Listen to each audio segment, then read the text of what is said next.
Two world wars tore the heart out of the 20th century. They are a rent in the fabric of history. The world lurched into the tear with high hopes and mixed feelings. But as the 20s went on, some knew that careless optimism was leading to a terrible crash and an impossible peace.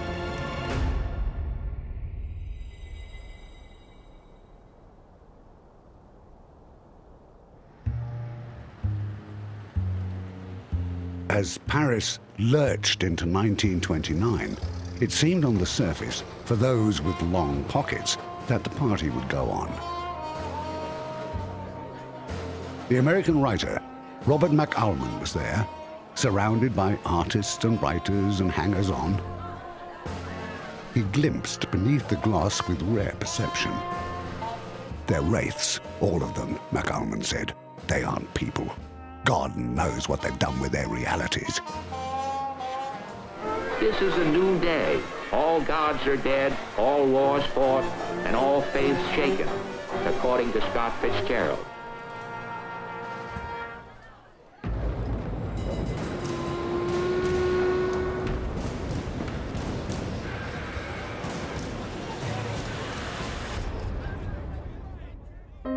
On October the 3rd, 1929, Gustav Stresemann, the Chancellor and a level-headed hope for the success of the Weimar Republic, suddenly died, plunging Germany's future into uncertainty.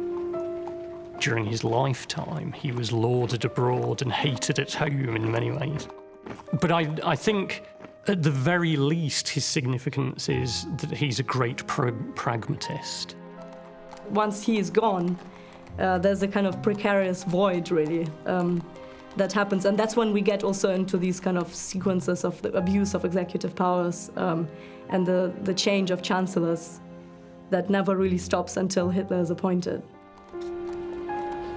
In its obituary, the Times said of Stresemann that because of his leadership, Germany is now prospering and has an important place in the affairs of Europe. Stresemann knew better. Just before his death, he said that the German economy is doing well only on the surface. Germany is in fact dancing on a volcano. If the short-term loans are called in by America, Stresemann said, most of our economy will collapse. And because of the Wall Street crash, that is exactly what happened. Soviet Russia's autarky quarantined it from the worst of the global depression, but not from misery. In the first 3 years of Stalin's 5-year plan, beginning in 1929, the population of Moscow grew by 50%, swollen by 26 million peasants who voluntarily, under duress, shifted, creating the proletariat the revolution needed to fulfill the Marxist prediction. Arguably, the October Revolution, the Bolshevik Revolution, was not the most important event in the first 20 or 30 years of the 20th century, because the majority of the population, their life didn't change much.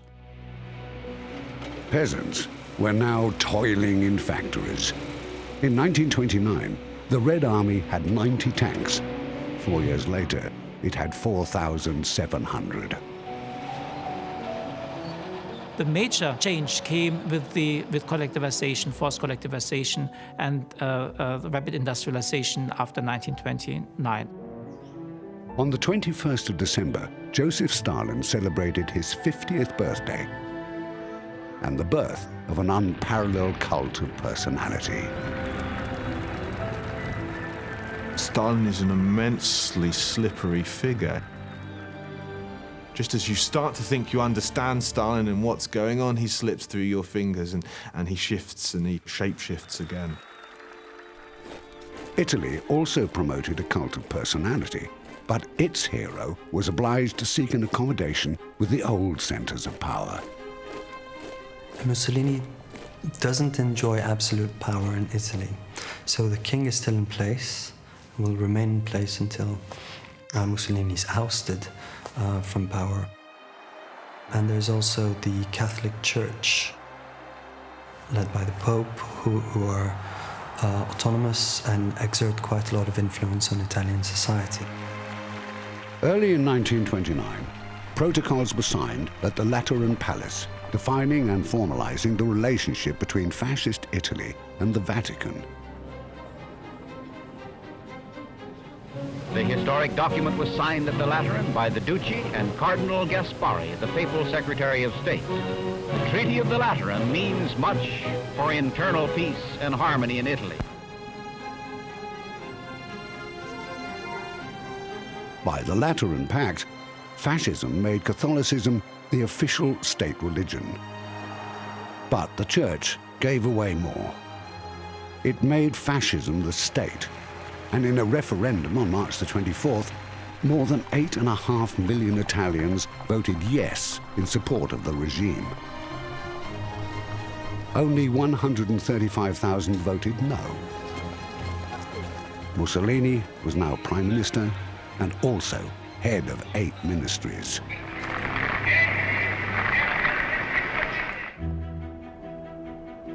There was no personality cult in Britain, which had always found ordinary people more appealing. Stanley Baldwin's government campaigned under perhaps the least inspiring political slogan ever promoted: safety first. It was the first election in which all women aged over 21 were able to vote. It was nicknamed the Flapper election, and safety first lost out to Labour's promise, "We can conquer unemployment," which they couldn't.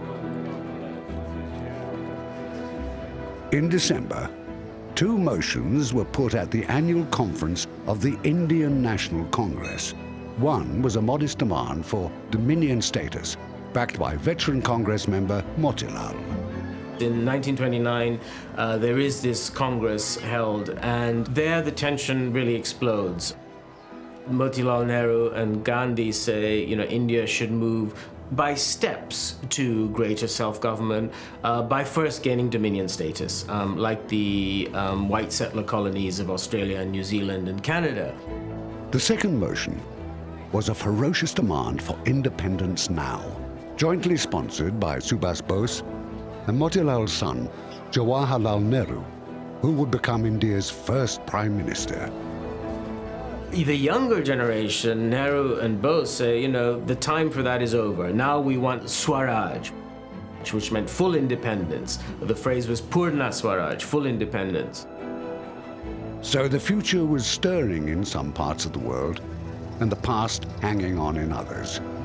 A drenching from a big burst bubble was threatening the global economy. And the 20s were done.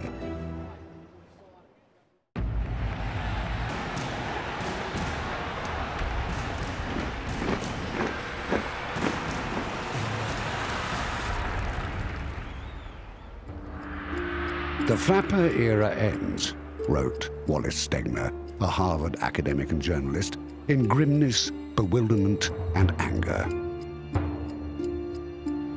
British Prime Minister Ramsay MacDonald was starting to show the signs of mental collapse that would cause a contemporary to recall that when he rose to speak in Parliament, no one knew what he was going to say, and when he did say it, nobody understood it. In 1930, the British Prime Minister wrote, "My head won't work." Other countries were also in less than reliable hands.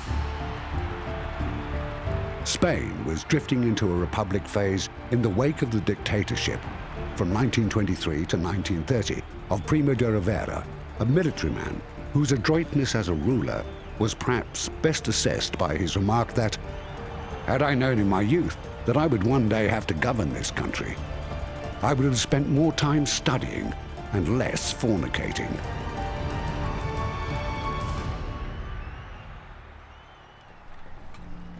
In Germany's 1928 election, the right-wing parties had lost ground, and the Nazis attracted a paltry 2.6% of the popular vote.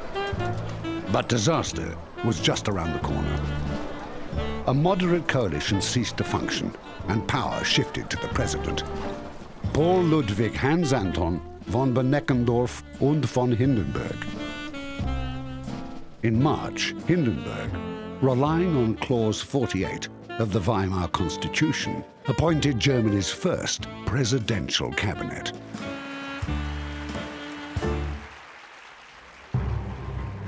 In the June state election in Saxony, Nazi support jumped to 14%.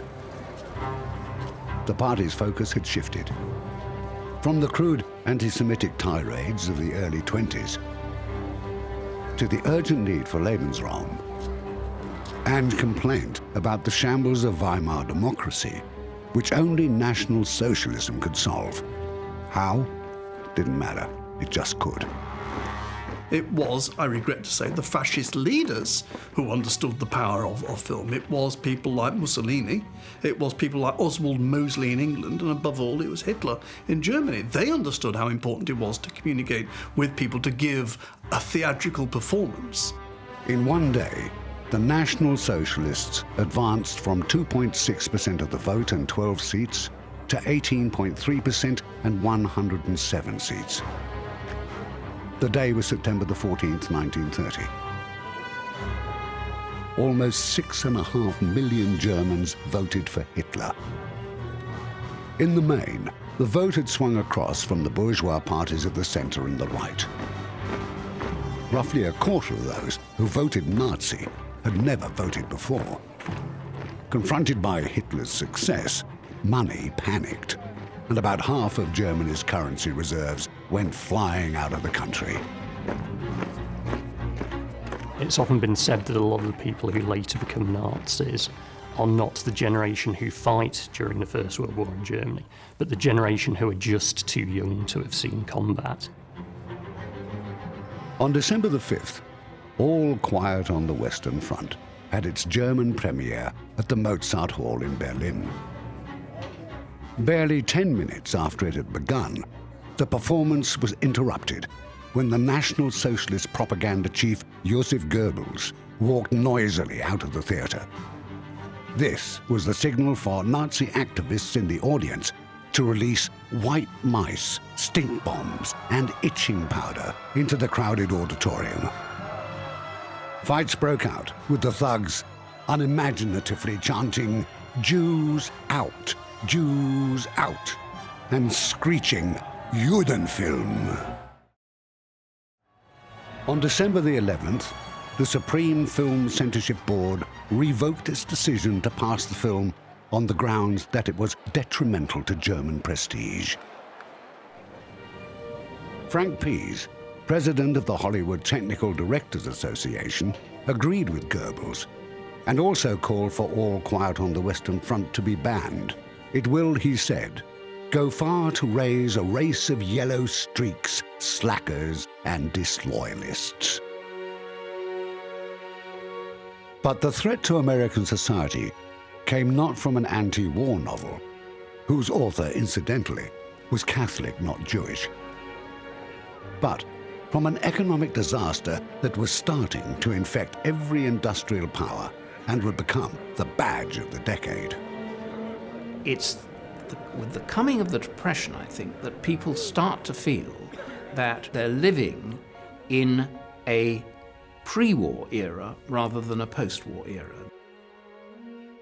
Liberalism comes under huge attack, of course, after the 1929 economic crisis, when the economic aspect of that edifice comes crashing down, and then the masks fall. One of the things that happens as a result of the Depression after the Wall Street crash, of course, is that every government thinks to itself, what's my priority? My priority is trying to make things better for my population. In 1930, 44% of the American population was still classified as rural. More than 45 million were without indoor plumbing, and almost all of the rural population was without electricity. In November 1930, the farmer who received $1.35 a bushel for his wheat last year now got 75 cents. And it had been a searing summer of drought, so he had little to sell in any case. Staggering damages to crops have been suffered in Kansas and other wheat states, where grains have been stunted and literally burnt up by the successive weeks of blistering heat. Day after day, a blazing sun has resulted in midget stalks that may never bear. Heat depths, too, are mounting daily. Water is being hauled for miles to many farms in a desperate effort to save a part of the crop. But the toll in ruined farms is the worst in the history of the nation. Bank closures in the month set a new mark, 236. The record would not survive. In December, 328 went under. Small banks can't have a diverse portfolio. If you have a small bank in the middle of the corn belt, the banker looks out of his window, all he sees is corn. People coming in to borrow money from him or grow corn. Now, if the price of corn collapses, he's in trouble. The response to the crisis was more knee-jerk than well-considered. And President Hoover could not rein in the excesses of Congress in applying 1930's Smoot-Hawley Tariff Bill, erecting forbidding barriers to trade.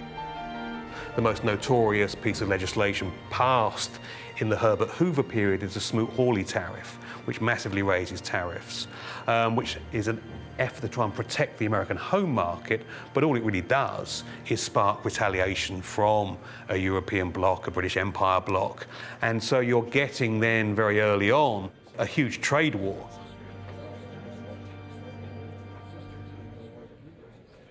And that was precisely the wrong move to make at a time when trade is faltering, exchange is faltering, people are buying much less in terms of production.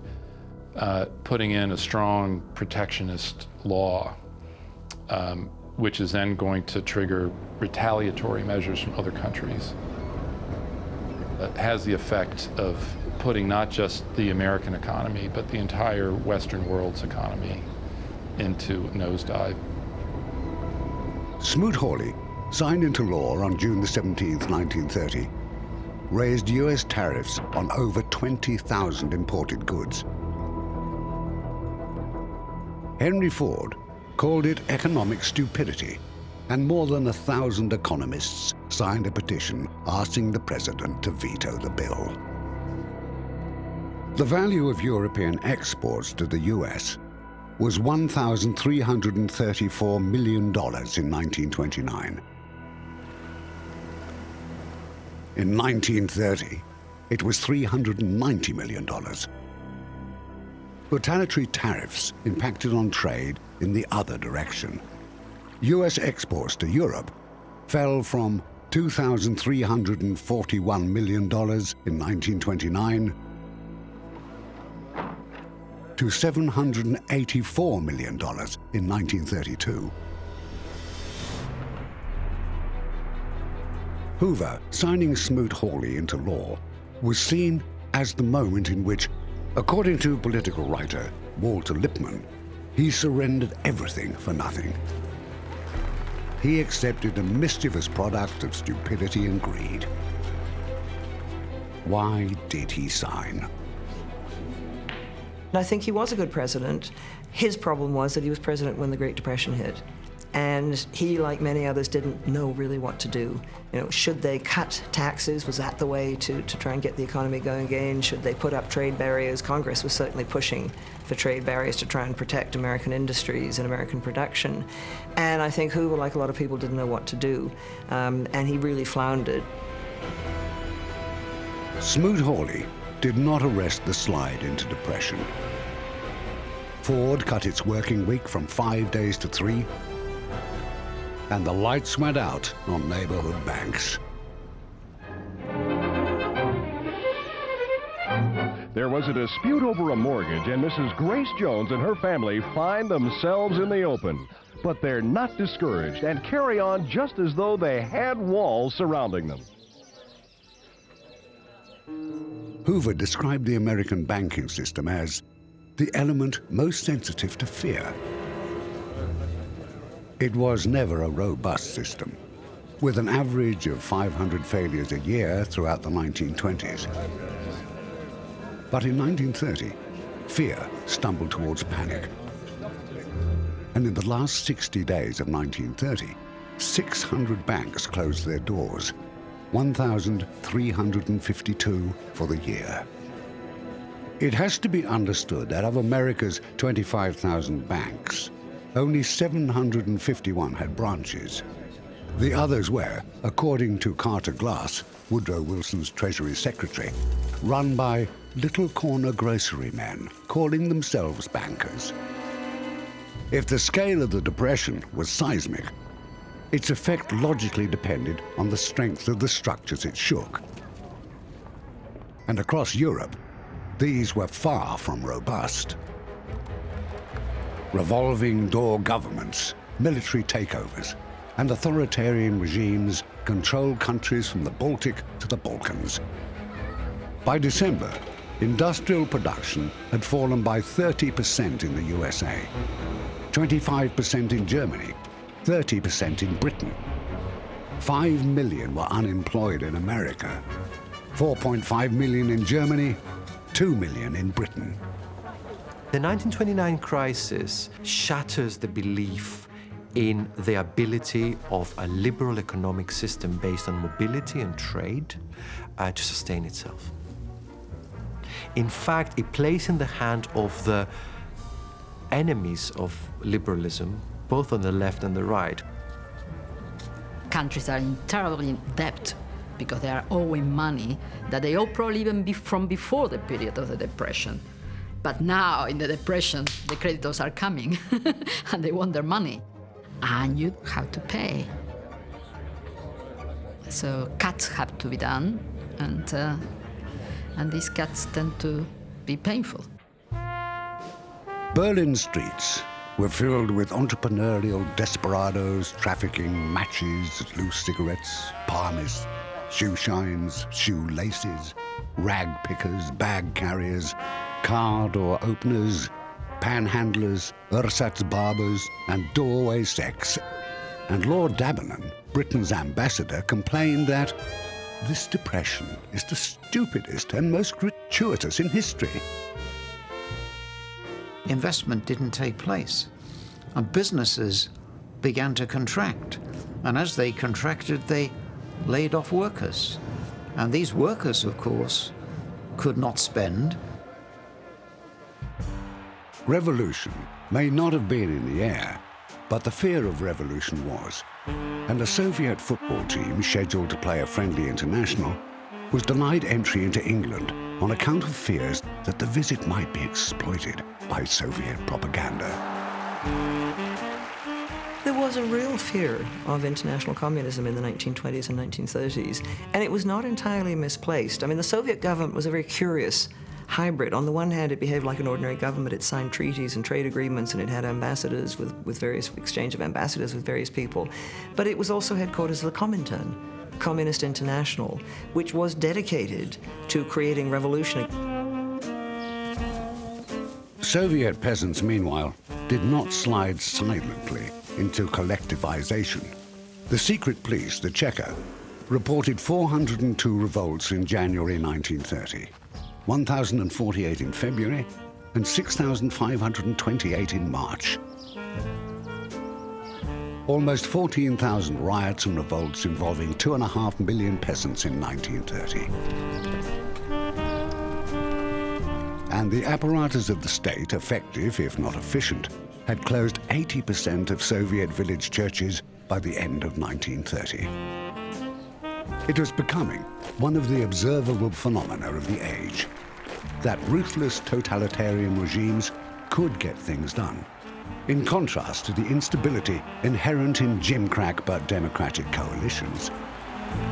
A fine example of which was the government put together in France by André Tardieu, who was obliged to patch together a cabinet of 33 members, prompting radical leader Edouard Daladier to say, "It's not a cabinet, it's a tribe."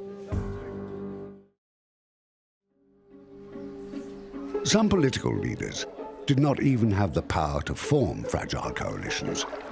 1930, was the year of, perhaps, the best-known event in the Indian campaign for independence. Until Gandhi, it had been very much a small club of liberal elites petitioning the British.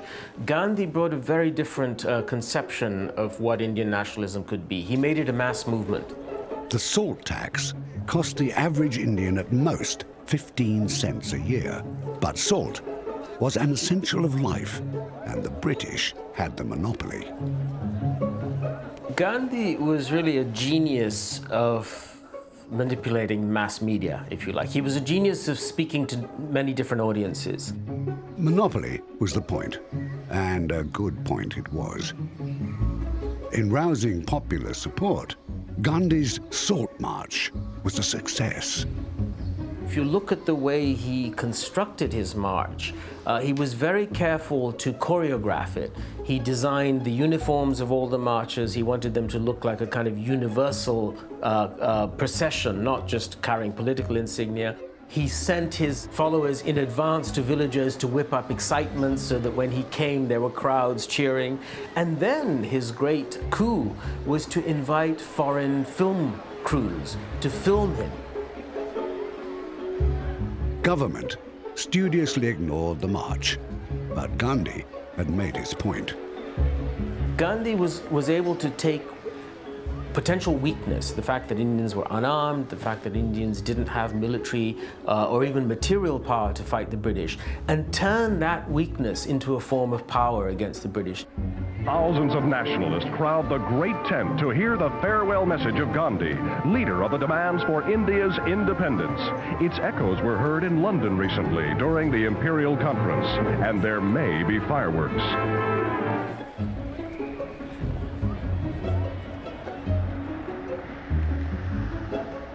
As 1930 closed, the poet W.H. Auden saw this Britain. He could have found the same scene almost anywhere.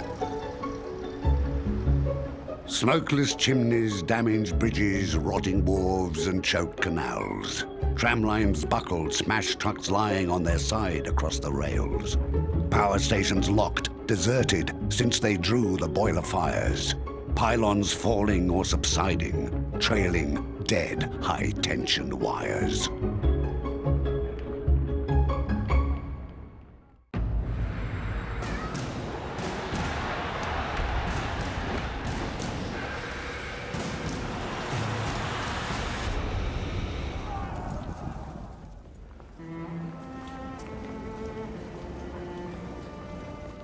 Writing in 1951, the poet Stephen Spender recalled that from 1931 onwards, in common with many other people, I felt hounded by external events. It was the year that Noel Coward's Cavalcade opened. The character Fanny asked in her song 20th Century Blues, "In this strange illusion, chaos and confusion, people seem to lose their way. What is there to strive for, love, or keep alive for?"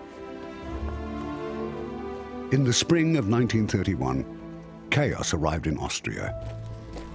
Its largest and most reputable bank was Credit Anstalt.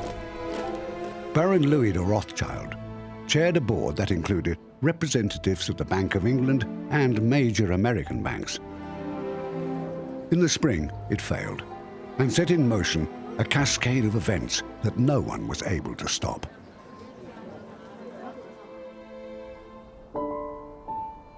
When news of the problem reached London, Harry Seepman, an advisor to the governor of the Bank of England, said, "This, I think, is it, and it may well bring down the whole house of cards in which we have been living." Harry was right. One of the characteristics of the decades after the end of the First World War is, I think, a strong sense that people had of endings and of crisis. Crisis of capitalism, ends of empire, somehow or other civilization under threat. Panic is a component of every crisis.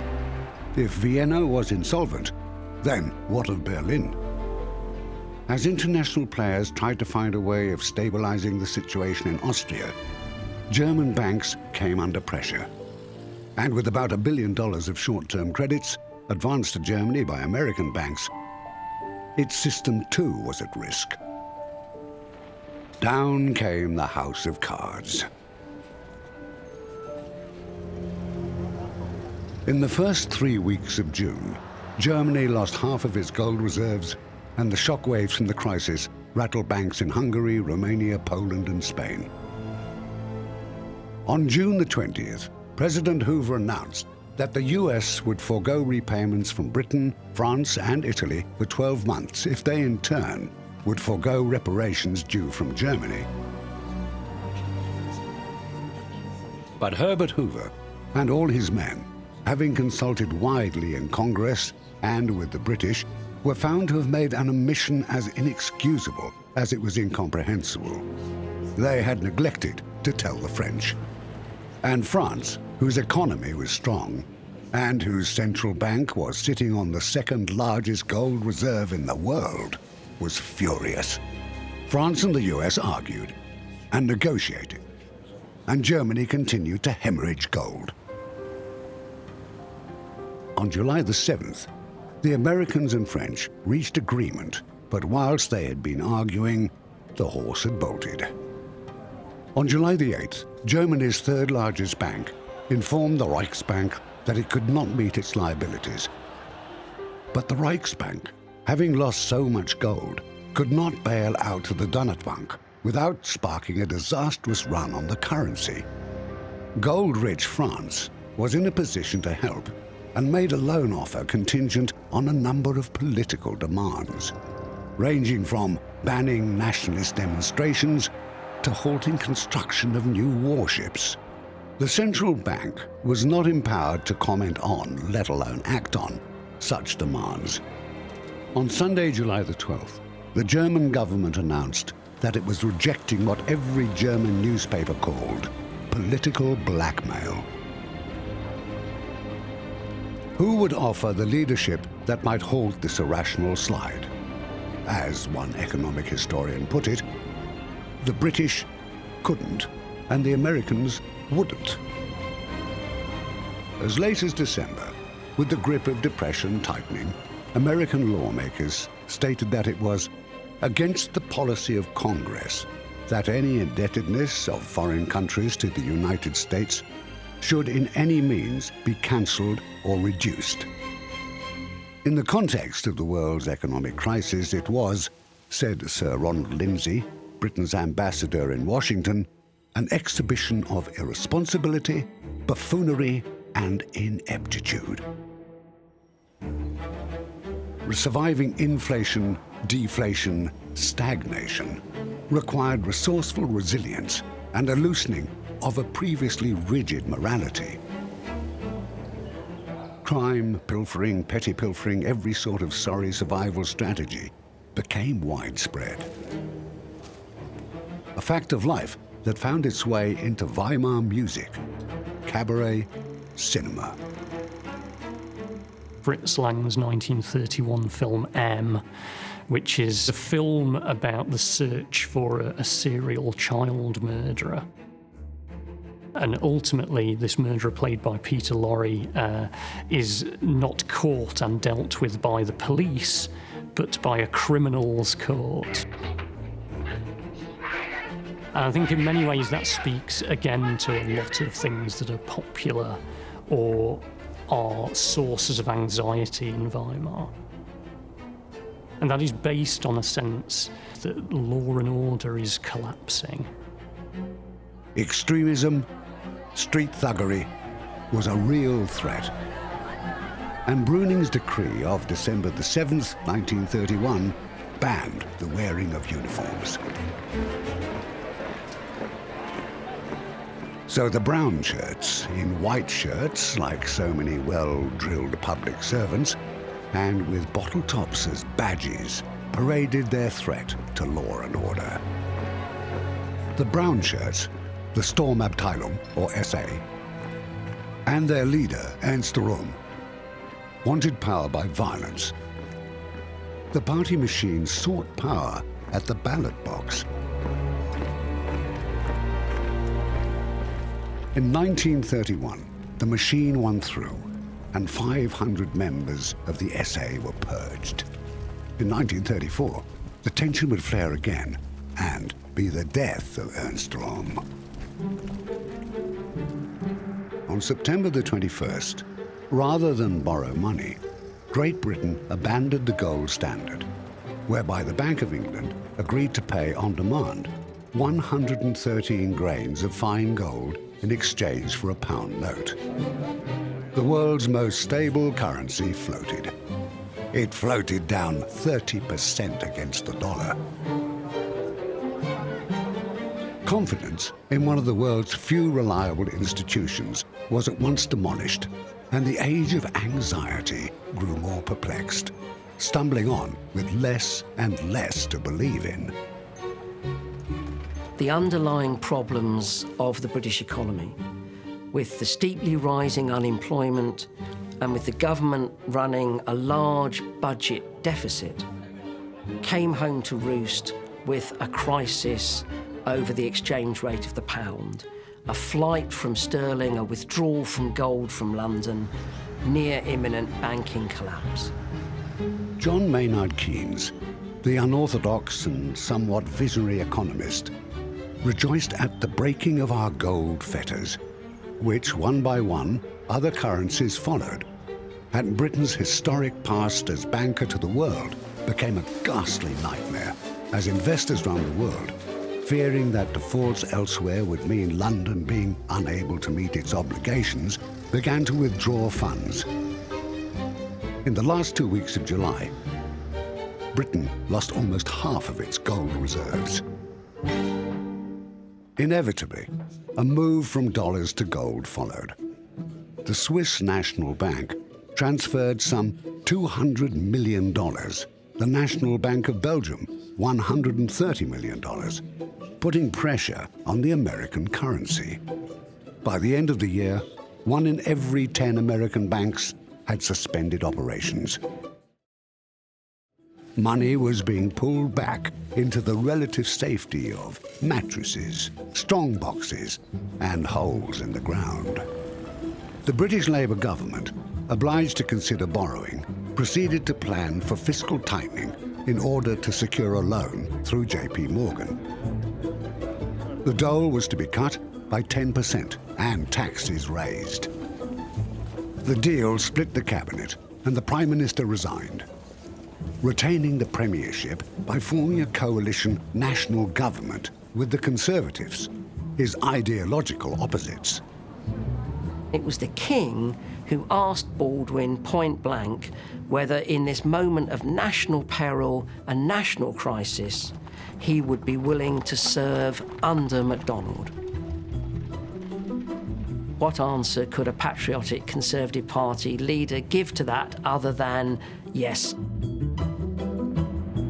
The budget cuts did no good, and the loan, matched by one from a consortium of French banks, was spent in 3 weeks as unemployment dragged tax yields down, while the cost of unemployment benefits soared, rising in the UK from £12 million in 1928 to £125 million in 1931. The strain and drain on Ramsay MacDonald, the Prime Minister, was visible. Churchill called him the boneless wonder, and the fizz is out of him, said Lloyd George. Strain may have also contributed to the early death of Spanish dictator Miguel Primo de Rivera. He lost the support of the king and the military, left office, and within 2 months was dead at the age of 60. When the Great Depression started, because of the huge loans that had been taken to pay for all the various public works, there was an economic collapse. And eventually, by January of 1930, he felt that he couldn't carry on anymore. And he literally upped and went, almost without warning. A broad-based coalition of socialists and middle-class Republicans with a reform agenda was elected to follow de Rivera into power on April 14, 1931. it's a period of enormous change, enormous experimentation, enormous progress in many ways. But the problem is that there is a polarization, and there's the discourse becomes violent, and people tend to demonize the opposition. So there's intense dialogue among the people who shared their own ideas, but there's no dialogue between people who have different ideas, and that's the problem. The death knell of the Spanish monarchy had been sounded in April's provincial elections, which, having effectively become a plebiscite on royal rule, and Alfonso XIII voted Republican. The Republic was declared, and the royal family departed noiselessly into exile. Thousands of people jammed Victoria Station to get a look at King Alfonso, who has taken refuge among his royal British relatives. His ex-majesty had to leave Spain in a hurry. But is he downhearted? He doesn't look it, even though he is just plain Mr. Alphonse Bourbon. But whose republic did they leave behind?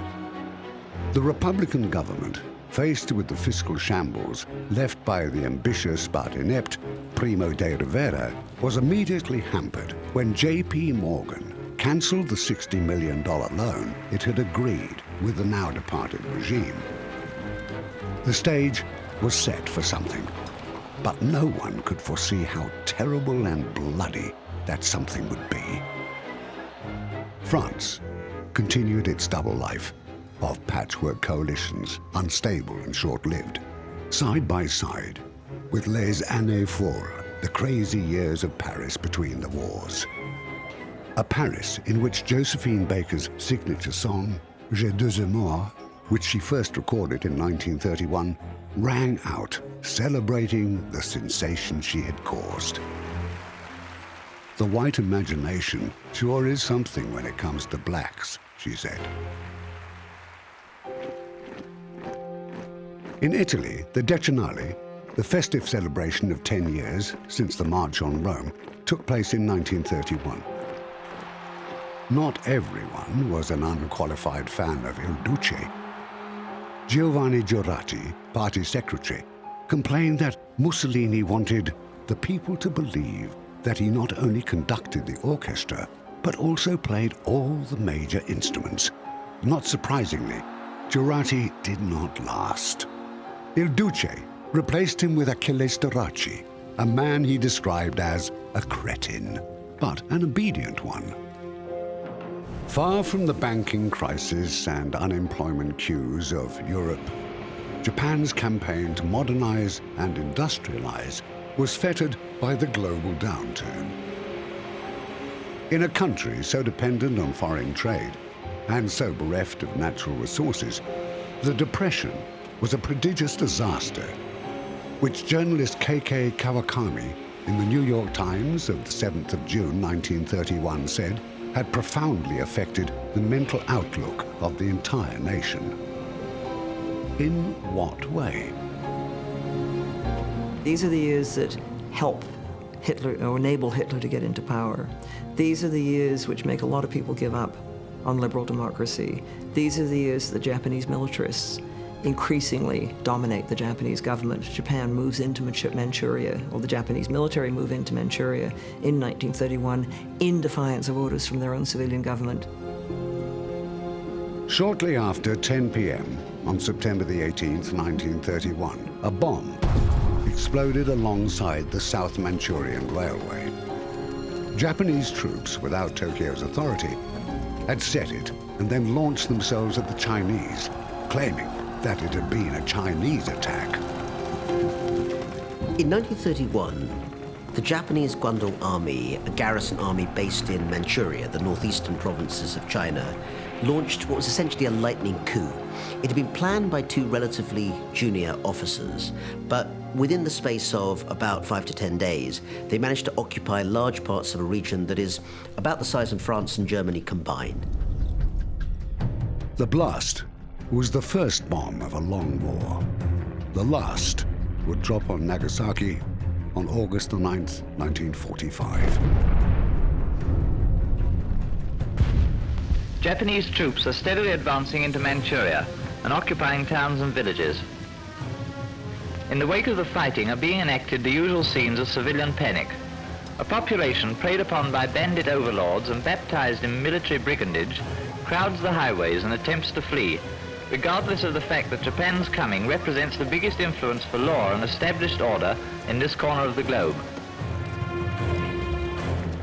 I think there's general agreement that there's a lot of the Japanese government in Tokyo having to act as an apologist for what has happened, and they feel they can't go back. National imperatives will not allow them to go back. Manchuria became Manchukuo, a puppet state with an obedient stooge on the throne, Henry Puyi, a weakling whom the Japanese had prepared for the job with 7 years of women. On September the 22nd, 1931, the American minister in China sent a telegram to the Secretary of State. "It is my conviction," he wrote, "that the steps taken must fall within any definition of war." But the timidity of the international response to Japan's aggression bordered on indifference. Everyone had other things to worry about. Japan essentially walks in and takes over Manchuria and turns it into Manchukuo, which means Manchu land. And what are you going to do? What the United States does is say, we're not going to recognize you. This is not terribly useful as far as the British are concerned. Indeed, the Lord President of the Council, Stanley Baldwin, a once and future Prime Minister, said, all you get from the Americans are words, big words, but just words. Following the invasion of Manchuria, the Philadelphia Record, by no means a lone voice, declared that the American people don't give a hoot in a rain barrel who controls North China. With hindsight, we might say that the American people should have cared. But at the time, they had more immediate problems on their mind. It has been estimated that in 1931, in Chicago alone, the value of lost wages, the money that ordinary people would otherwise have been spending on the necessities of life, was $2 million each day.